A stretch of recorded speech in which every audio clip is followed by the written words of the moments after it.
tinha 2 condenações. Uma eu proferi. Outra foi uma colega juíza federal, corajosíssima, muito corajosa, lá de Curitiba, né, a Gabriela Hart, que enfrentou toda aquela pressão também do PT, proferiu a condenação, tá? E o Lula era o presidente durante todo esse esquema de corrupção. Ele que nomeia os diretores da Petrobras, né?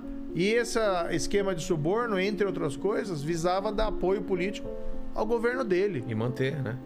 E manter. E aí o Ministério Público optou, na verdade, por focar a acusação lá em Curitiba em duas situações que seriam ganhos patrimoniais dele, do próprio Lula, que é o tal do triplex e o tal do sítio de Atibaia. E por que acima de como que é mantida? Porque você profere e aí tem que ter uma...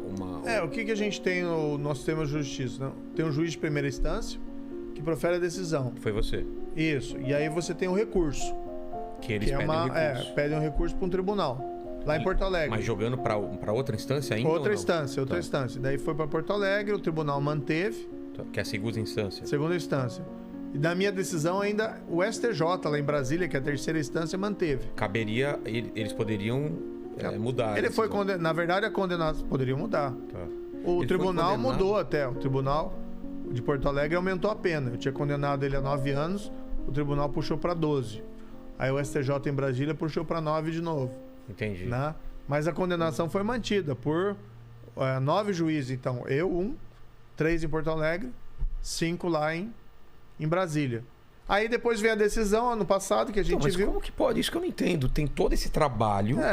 E aí, parece até pra gente de um jeito mágico, tudo isso cai por terra. Então, daí ano passado teve a decisão lá dizendo que tinha que ter sido julgado em Brasília e não em Curitiba. Por causa Por que em Brasília? Qual é a justificativa? Olha, a explicação é meio longa ali. Mas assim, é uma explicação técnica. É tecnicalidade, né? Entendi. Então, assim, mas assim, o próprio Supremo autorizou a prisão do Lula em março de 2018. Quando o Lula foi condenado pelo tribunal em Porto Alegre, se podia expedir um mandado de prisão para iniciar o cumprimento da pena. Expede para prender, para começar a cumprir a pena. Entendi. Que ele foi condenado. Ele tinha entrado com um habeas corpus lá no STF, o Lula, para que ele não fosse preso. E o Supremo denegou. Disse, não, pode expedir um mandado de prisão.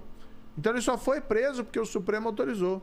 Entendi. 3 anos depois, em 2021, no início do ano passado, o Supremo vem e diz, não era bem assim. Então assim, com todo respeito ao Supremo Tribunal Federal, essa decisão é um baita erro judiciário. Você anular a condenação por corrupção, não porque você disse que o cara é inocente. Ninguém disse isso. Então, é isso que eu queria entender. Não, ninguém disse que é inocente. Ninguém disse que ele é inocente. Ninguém disse que ele é inocente. O que diz é que ter sido julgado lá em Brasília. E outra história, né, do Supremo, que aí criaram essa história, que também é uma falsidade, que ele teria sido perseguido. Daí colocam na minha conta. O Moro perseguiu o Lula. Não, eu era juiz. Apliquei a lei. Eu nunca tive um sentimento pessoal de animosidade contra o presidente. Não tem uma questão, não é uma questão pessoal. Como não era no Beira-Mar, como não era no meu trabalho como ministro da Justiça, em relação, sei lá, a Fuminho. Era meu trabalho. Como juiz, estava cumprindo o meu dever. Não é questão de gostar ou não gostar de ninguém. Estou aplicando a lei ao caso. E aí o Supremo inventou essa história. Um baita erro judiciário. Respeito o Supremo, mas é uma mentira que eu teria perseguido o Lula. Não persegui nada. Tanto assim não persegui que a minha decisão foi mantida pelo tribunal em Porto Alegre. E depois foi mantida pelo STJ em Brasília. Ou seja, é pura aplicação da lei. Aí você vai verificar por que foi perseguido.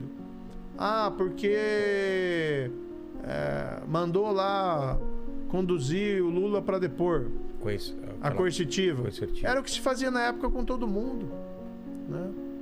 Quando você vai ver o caso, não tem nenhuma razão objetiva para você dizer assim, não pesa, estava sofrendo uma perseguição. Mas não pesa depois você ser ministro do outro candidato ou não? Eles colocaram isso como justificativa ou não? Olha, esse é outro motivo fantasioso. Porque quando eu proferi a decisão contra o Lula, Nós estávamos ali em agosto de 2017. Eu não conhecia. A eleição veio em 2017. Jair Bolsonaro. Não sabia nem quem era direito. Não, a única coisa que eu sabia é que era um deputado meio exótico. Mas assim, não conhecia. Proferi a decisão aplicando a lei. Tá? As eleições foram no ano seguinte.